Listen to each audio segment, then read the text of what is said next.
We are extremely pleased that you are here. It is good to come together for the purpose of co-creating. Do you agree? You are knowing what you are wanting. You are enjoying the freshness of your desire.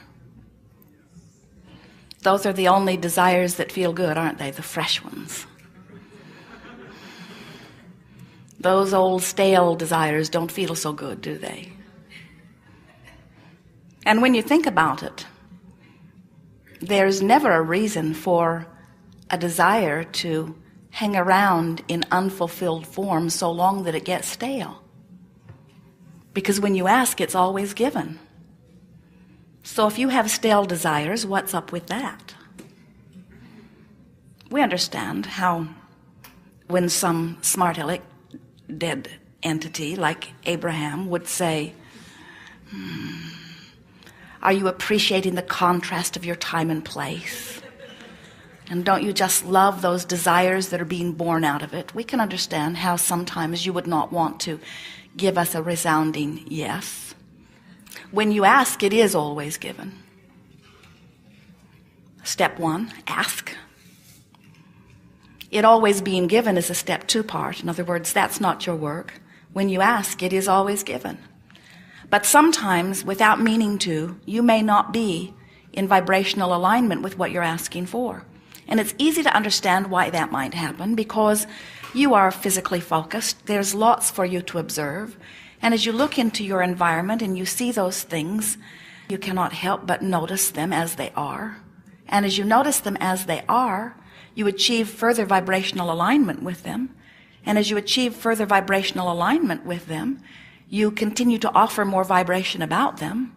And as you offer more vibration about them, you continue to get more of it. In other words, we understand how, without meaning to, you might be achieving vibrational alignment with what is, even though what is not exactly what you want. Think about it. So, if you're giving all of your attention to what is, and some of what is pleases you, then you're getting more of that. But some of what is doesn't please you, then you're getting more of that. And then you say, Abraham, why do you keep harassing us by telling us that when we ask it is always given? Because that can't be true. Where's my stuff? There are all kinds of things that I'm asking for that is not apparently being given because I'm not finding it in my experience. And we say, it being given and you letting it in are two different things. You have to be in vibrational alignment. That's like saying, I can't hear what's being broadcast from that radio tower on my radio. It must not be being broadcast. So you tell all your friends, they're not broadcasting them from that tower anymore because I can't hear a thing. And your friend might say, well, do you have your radio on? Do you have your tuner set to the same frequency? Because if you are not set to the same frequency of the broadcast tower, you're not going to be receiving what's being broadcast. And the same thing is true of anything that you are asking for. If you're saying, I want more money, I don't have enough money, I'm tired of not having enough money, I've never had enough money, I hardly know anybody who has enough money, I want more money, but I don't have enough money, I'm sick and tired of not having enough money, it's so irritating not to have enough money, not having enough money is scary, I wish I had more money, but I don't have enough money, I want more money. You're not a vibrational match to more money. You're a vibrational match to exactly how it is. And exactly how it is going to continue to unfold in your experience. Sometimes you say, I'm stuck. And we say, that's not possible because everything's in motion. You say, well, I'm stuck. I don't have enough money. We say, you're not stuck. You just keep recreating the same thing over and over. In other words, it's changing. It must change because the vibrational frequencies are constantly being emitted in the powerful now. And what's happening is coming in vibrational response to the broadcast that you are emitting. So it is constantly changing. It's just changing to the same thing over and over and over again. And that's really worth thinking about. In other words, when you put it into that context, doesn't that make sense? It is changing, so if I want it to change to something more pleasing, then somehow I've got to focus upon more pleasing things. And then you commonly say, but it is so hard to focus upon something that is pleasing when I'm surrounded by something that is not pleasing. And we say, but you can do it. You just cannot or may not be able to do it all at once. In other words, we don't expect you to go from beating the drum of something not wanted to suddenly forgetting all of those vibrational habits. We don't expect you to leave behind everything that you've worked so hard to come to believe. Sometimes people will say, I must focus upon that because it is true. And we say, and what makes this fact that it is true make it something that you now think that you must focus upon? And you say, because truths are truths, and we owe it to ourselves to give truths our attention. And we say, but why not be a little more picky about the truths you turn your attention to? When you say, this is a truth that I must focus upon, we say, all that a truth is something that somebody else focused upon. That's what made it a truth.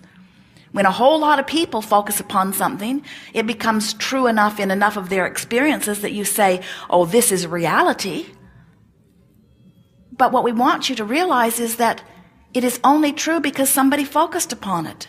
And just because somebody else focused upon it, we think it is a little bit illogical for you to say, I see this truth that I do not want, but because someone else focused upon this thing that they did not want and gave enough attention to it that they attracted it into their experience because law of attraction said that they must, now I think that I should do exactly the same thing. No logic in that, is there?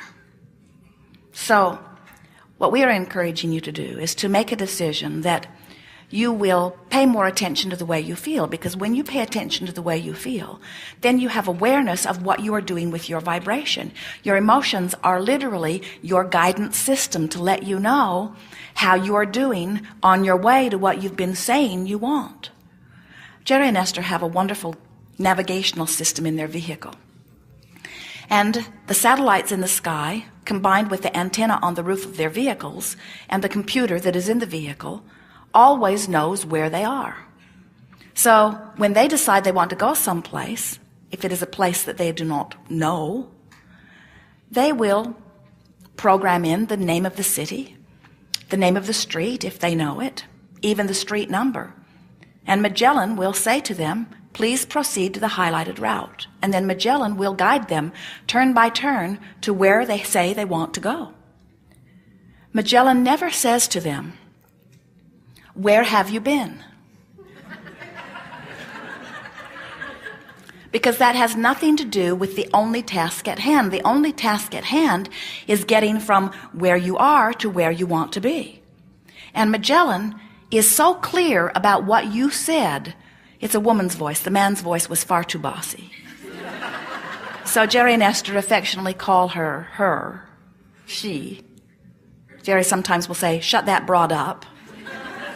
Because she is relentless. She never forgets what you told her you wanted. She never forgets where you said you want to go. So if you take a side trip, if you stop at Taco Bell or stop for fuel, Magellan will say, please proceed to the highlighted route. Please proceed to the highlighted route. Please proceed to the highlighted route. Please proceed to the highlighted route. She does not become more agitated. She does not get louder, but she insistently continues to say, please proceed to the highlighted route. And eventually, if you continue to ignore her and you go very far from the route, she will say, when possible, make a legal U-turn.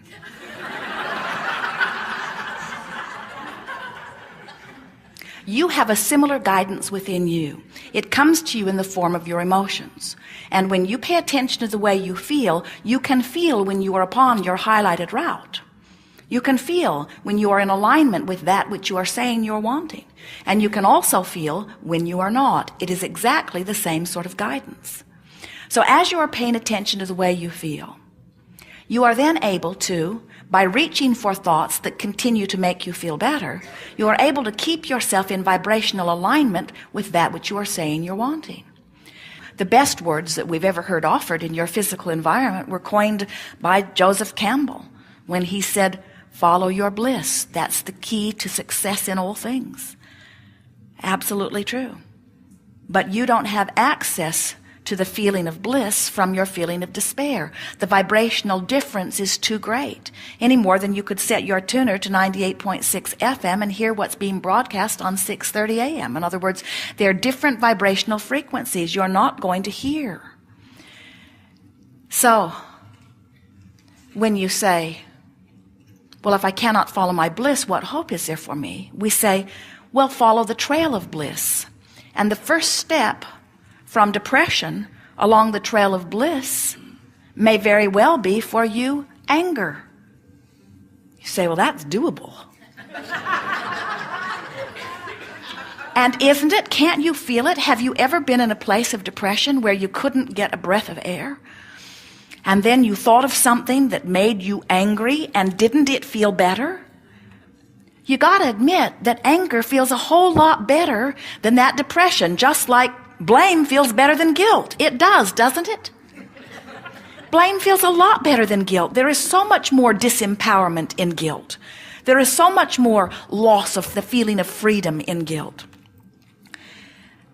So, if you were, as most of you are, as you come to these gatherings, usually vibrating somewhere between frustration and overwhelmment and joy. In other words, that's usually where your emotional set point is, different depending on the issue that you're focused upon, but usually in the upper registries. We would not counsel you into anger from your feeling of frustration. That's going the wrong way. But if you are in despair, we will root for the breath of fresh air that anger would bring you. And the reason that we would coach you into anger is because we know that in that anger, you're going to feel some relief, and in that relief, you're going to have moved your point of attraction. It will have shifted a little bit. In other words, you're not as stuck in disallowing the well-being that you've been asking for as you were in your despair.